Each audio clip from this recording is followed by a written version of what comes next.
데이트에서 살펴본 주제 1위 주제가 환경 분야고요. 2주 연속으로 지금 환경 분야가 1위거든요. 그만큼이나 좀 이슈가 되는데 또 키워드도 거의 비슷합니다. 내용들 같은 경우에는. 네. 일단은 첫 번째 키워드가 사막인데요. 이게 사막의 먼지가 이제 우리나라로 날아온다라고 하는 내용이에요. 그래서 황사의 영향으로 23일 오전까지 전국에 걸쳐서 대기질이 탁했고요. 특히나 이제 그 고비 사막과 내몽골 고원에서 발원한 황사가 네. 계속 이제 북서풍을 타고 국내로 유입되고 있다는 것입니다. 특히나 네. 서울권뿐만 아니라 뭐 충청, 호남, 영남, 제주까지 미세먼지 수준이 나쁨인 상황이었는데요. 특히나 이제 경남 같은 경우에는 관심에서 주의로까지 격상이 되는 등 이 황사에 대한 고민들이 벌써부터 좀 많이 시작되는 상황이라고 볼 수 있을 것 같습니다.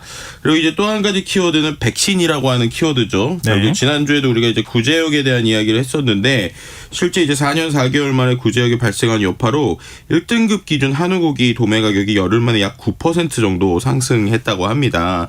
그만큼이나 실제 한우 고기값 상승 자체가 구제역이 발생된 충북 청주시 증평군뿐만 아니라 뭐 인접한 대전, 세종 등의 그 7개 시군에서 소의 반입 반출을 제한했기 때문에 또 같이 나온 것이거든요. 네. 그만큼이나 어떻게 보면은 살처분에 대한 두려움이나 이런 것들을 좀 계속적으로 좀 신경을 쓰고 있는 것 같습니다. 뭐 현재까지 구제역이 발생된 11개 농장에서 기르던 소와 염소 1,571마리 이상 살처분된 것으로 보이고 있는데요. 이러다 보니까는 아예 경상남도에서는 구제역 백신을 미접종했을 때 그 가구에게 이제 과태료를 부과하거나 네. 또 구제역이 발생해도 보상금을 주지 않겠다라고 밝히고 있어요. 네. 그만큼이나 강력하게 이 어떻게 보면 백신을 접종시켜야 된다라고 볼 수 있을 것 같고요. 그 외에 뭐 이제 지금 뭐 전북에서 한 60여 킬로 떨어진 충북에서 구제역이 발생되다 보니까 전북도 상당히 신경을 쓰고 있고 또 경남도 역시도 구제역에 대한 차단 총력 대응 중이고 뭐 이런 식으로 전반적으로 확실히 이번 구제역은 최대한 범위를 줄이면서 살처분 없어야 된다라고 모두가 촉각을 내세우고 있다. 이렇게 볼 수 있을 것 같습니다. 자, 2위 주제는요? 네, 2위 주제는 연예 분야고요. 키워드는 칸 영화제입니다. 네, 지난주에 막을 올린 칸 영화제에서 한국 영화들이 차례로 선보이기 시작했는데요. 네. 올해는 이제 경쟁 부분에 오른 작품이 없긴 없어요. 근데 좀 기발하고 독창적인 신인 감독들이 영화에 대한 관심이 있는 상황입니다. 올해 칸 영화제 찾은 영화 한국 영화 7편인데 네. 그것에 대한 그래도 좀 관심들이 보여지고 있는 것 같아요. 특히나 뭐 김창훈 감독이 화란이라고 하는 누아르 드라마, 뭐 그다음에 뭐 유재선 감독이 잠을 소재로 한 공포 영화 같은 것들이 칸에서 데뷔를 하는데 어떻게 보면은 제2의 봉준호, 박찬욱을 우리가 이제 찾기 위해서 신인들을 발굴하려는 뭐 시험대회가 되고 있다고 볼 수 있을 것 같습니다. 특히나 이제 프랑스 내에서의 좀 달라진 한국 영화의 위상이 이번에 보이고 있다고 하는데 네. 이제 프랑스가 지난해 전 세계에서는 6번째로 또 유럽에서는 가장 많이 한국 영화를 사들였다고 하거든요. 네. 그만큼이나 우리나라에 대한 영화가 좀 관심이 많은데 근데 한편으로는 아까 말씀드린 것처럼 실제로 경쟁 부문 진출작이 이번에 좀 한 편도 나오지 않았어요. 그러다 보니까는 지금 뭐 영화관에 대한 뭐 위기설 또 이제 넷플릭스 같은 OTT가 워낙 성장하다 보니까 사람들이 극장에 가지 않는 부분들 또 올해 1분기 한국 영화의 점유율도 29%였거든요. 네. 그러니까 좀 침체된 한국 영화의 분위기를 반영하는 것이 아니냐라는 평가랑 또 그럼에도 불구하고 또 새로운 신인들이 지금 발굴될 수 있는 기회다. 뭐 이런 얘기들이 같이 나오고 있는 상황인 것 같습니다. 우크라이나 상황을 담은 다큐멘터리가 화제되고 있다고요? 네, 이것도 이제 상당히 의미 있는데요. 이 다큐멘터리 제목이 뒷면의 모습이라고 하는 제목이고 예. 실제로 이게 어떤 분이 만든 거냐면 폴란드에 있는 영화 제작자인 마시에크 하멜라라고 하는 이제 이번에 이제 40살 되신 분이 만든 어떻게 보면은 이 다큐멘터리를 볼 수 있을 것 같습니다. 네. 이 다큐멘터리를 좀 홍보하기 위해서 실제로 이 칸에 그 어떻게 보면 우크라이나 루카비스카 마을에서 가져온 폭탄에 손상된 양탄자를 직접 가져가기도 했어요. 그래서 정말로 이제 폭탄 때문에 이제 일부가 뜯어져 있는 이러한 양탄자를 보여줬고요. 네. 이 폴란드 영화 제작사인 이제 마시에크 하멜라가 처음부터 영화를 만들려고 한 건 아니었다고 해요.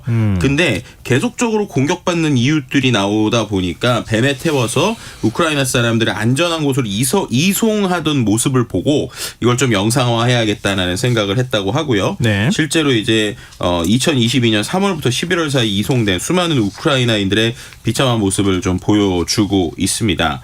그리고 또 한 가지 이슈가 됐던 게 이 다큐멘터리뿐만 아니라 어떻게 우크라이나의 사람으로 지금 추정이 되고 있는데 드레스를 입은 여성이 우크라이나의 국기색의 드레스를 입고 가짜 피를 이제 뿌리면서 어떻게 보면 우크라이나의 지금 전쟁에 대한 이야기를 좀 하고 싶은 어떤 퍼포먼스라고 할까요? 아니면 시위라고 할까요? 이런 네. 것들을 이번에 칸에서 지금 하고 있었습니다. 예. 그래서 어떻게 보면은 바닥에 끌리는 화려한 드레스를 입고 높은 구두를 신고 레드카펫에 올라가다가 갑자기 그 상황에서 가짜 피를 온몸에 이제 뿌린 것인데요.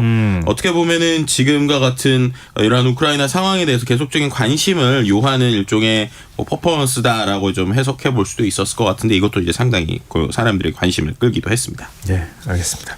자, 3위 주제도 살펴볼까요? 네, 3위 주제는 생활 분야의 키워드는 경복궁이라는 키워드인데요. 네. 지난 이제 그 16일에 이제 처음으로 해외 패션 브랜드인 구찌가 이제 경복궁의 대표 상징이 된 근정정 앞마당 또 행각에서 런웨이를 했었잖아요. 예, 맞아요. 이 부분에 있어서 뭐 패션적으로 여러 가지 뭐 좋은 평가도 나오기도 하지만 반대로 이제 그 뒤풀이나 여러 가지 문제들 때문에 계속적으로 좀 언급이 되고 있는 할 때 뭐 굉장히 상황입니다. 시끄러워가지고 신고가 많이 들어갔다면서요? 네, 맞습니다. 네. 근데 또 이게 또 흥미로운 게 이 행사를 우리나라만 주목한 게 아니라 네. 실제로 지금 블룸버그에서 지난 17일에 구찌 서울궁에서 패션쇼로 한국의 부유층을 유혹하다라는 기사가 났어요.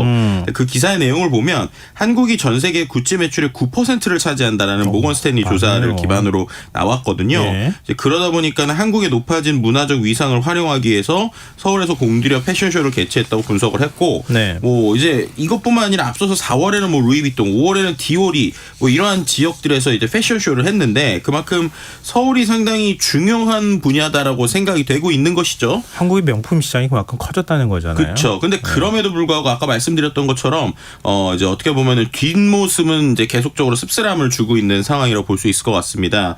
말씀하셨던 것처럼 구찌도 이제 쇼가 끝난 후에 인근에서 새벽과 뭐 소음의 화려한 불빛 등 때문에 여론의 문매를 맞았는데 여기에 대해서 사과는 이제 상당히 좀 한 줄 정도밖에 하지 않다 보니까 SNS에서 상당히 이슈가 되고 있고요. 네. 또 이제 앞서서 말씀드렸던 루이비통이 4월에 한강 잠수교 교통 통제하고 패션쇼를 열었었는데 네. 이때도 이제 하루 동안 통제한 것에 대해서 좀 여러 가지 이슈가 있기도 있었어요. 예. 그래서 이러한 어떻게 보면은 그들이 가져가는 어떤 다양한 매출이나 이런 거에 비해서 좀 이런 행사의 뒷맛이 좀 씁쓸한 것이 아니냐라고 하는 이야기 나오고 있고요. 이제 서경석 성신여대 교수 같은 경우에는 패션쇼는 명품이었는데 뒤풀이는 싸구려였다. 진정성 있는 사과가 부족하다. 뭐 이런 식의 글을 SNS에 올리기도 했습니다. 그잖아도 뭔 소식이 있는데 가방 종류는 제가 잘 모르겠어요. 어떤 종류인지를 제가 보지를 못해가지고 근데 가방 하나가 1,500만 원으로 가격도 올렸다고 또 그렇게 얘기하더라고요. 뭐 이런 거 하고 난 다음에 가방 가격도 올리는 것도 또 그렇게 썩 보기 좋은 건 아닌 것 같은데 계속 이런 거 가격은 올라가기만 하는 것 같습니다. 네. 자, 4위 주제는요? 네, 4위 주제는 정치 분야인데요. 오늘은 약간 국제 소식과 관련된 뉴스들이 좀 많이 이슈가 됐습니다. 네. 첫 번째 키워드는 디리스킹이라고 하는 키워드인데요. 이제 서방의 이제 주요 7개국 G7의 정상회의에서 이제 나왔었던 키워드들이라고 보면 될 것 같아요. 네. 이제 중국의 위협을 논할 때 원래 썼던 키워드가 디커플링, 탈종조, 아예 이제 떨어지겠다, 뭐 이런 거였죠. 근데 이제는 디리스킹, 그냥 위험을 제거하겠다.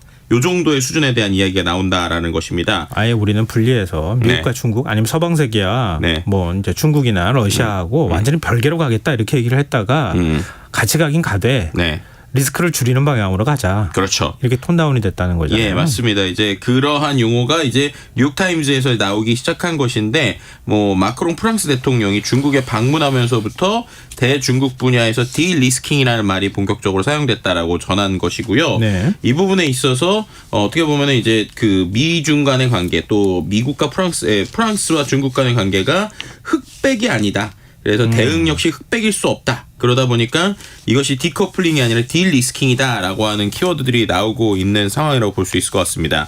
이런 것들이 어떻게 보면은 중국을 바라보는 서방의 좀 복잡한 시선이 묻어나고 있는 상황이라고 볼 수 있을 것 같고요. 네. 이제 어떻게 보면은 이러한 용어를 이제 강조하는 것 역시도 어떻게 보면 대중의 압박에 대한 명분도 좀 보태기도 하고 또 이탈을 잡으려고 하는 이 두 가지를 좀 다 잡으려고 하는 것이 아니냐 뭐 이런 식의 분석들도 나오고 있는 상황이라고 볼 수 있을 것 같습니다. 하긴 좀 당혹스럽긴 해요. 왜냐하면 보면은 냉전 시대가 끝나고 난 다음에 미국이 자유무역을 그렇게 외쳤잖아요. 그래서 모든 나라의 국경 뭐 이른바 이제 뭐 장벽 같은 걸 다 없애는 작업을 해왔다가 네. 갑자기 신냉전 이러면서 세계를 두 편으로 갈라놓겠다. 네. 이렇게 하는 게 좀 어색하기도 하고 우리 입장에서는 수출할 곳도 마땅치도 않고 여러 가지 당황스럽기도 하고 어느 장단에 춤을 춰야 될지 참 헷갈리기도 하는 부분인 것 같습니다. 네. 또 한 가지 정치에서 좀 키워드가 하나 있는데 일본의 공무원에 대한 이야기가 좀 이슈가 되고 있어요. 네. 이게 뭐냐면 일본의 공무원 사회의 붕괴가 시작됐다라고 하는 키워드인데 국회의원들을 이제 보좌하는 보좌관이나 네. 국회의원 주변에 있는 공무원에 대한 이야기입니다. 어떤 거냐면은 공무원들에게 큰 소리로 분노를 발산하는 사람들이나 혹은 예산 통과에 회방을 놓는 국회의원들, 뭐 정치인과 언론으로부터 욕을 먹는 가운데 계속적으로 이어지는 야근 때문에 이 일본의 젊은 공무원들이 더 이상 이제 뽑히지 않는다. 그리고 이제 이들의 실제로 행동을 보면 3시 퇴근하고 아침 9시에 출근하는 이러한 상황이 계속 이어지다 보니까 유능한 인재들이 관직을 이탈하고 있어서 일본 사회가 위기감이 고조되고 있다는 것이고요.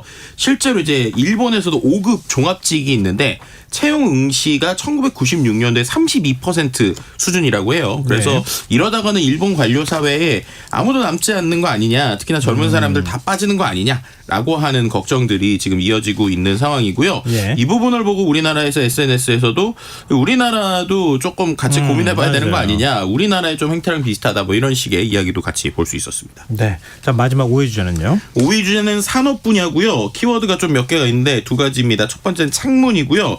국민대 연구진이 창문에 적용할 수 있는 투명 에너지 저장 시스템을 개발했어요. 네. 상당히 의미 있는 것 같은데, 예를 들면 우리가 그 에너지를 저장하는 여러 가지의 창고들이 있잖아요. 근데 지금은 태양열이라는 걸 별도의 집진을 하는데 네. 투명한 창문 같은 거에 에너지를 모을 수 있다. 오. 그럼 이렇게 되면 쉽게 말해서 우리가 자동차에 HUD 뭐 이래가지고 헤드업 디스플레이 있는 그 화면 있잖아요. 그러니까 어떻게 보면 유리. 그거에다가 이제 충전할 수 있는 뭐 이런 식의 기술들도 나올 수 있다 보니까 상당히 관심을 갖고 있고요. 선풍기라는 키워드 역시 이제 에어컨이 이제 아무래도 이제 요즘에 전기세가 많이 오르다 보니까 다시 선풍기가 좀 귀환하고 있다. 그래서 에어컨과 선풍기를 어떻게 조합해서 또 전기를 아낄 수 있을까? 뭐 이런 키워드들이 계속 나오고 있는 상황이라고 볼 수 있을 것 같습니다. 아껴 쓰는 거는 앞으로 일상이 돼야 될 것 같다 이런 생각이 드네요. 그러니까요. 자, 이슈스타 지금까지 김덕진 미래사회 IT연구소 소장과 함께했습니다. 고맙습니다. 네, 감사합니다. KBS 라디오 김성환의 시사 1부 순서 여기서 마무리하겠습니다. 전 11시 정각 2부에 다시 찾아오겠습니다.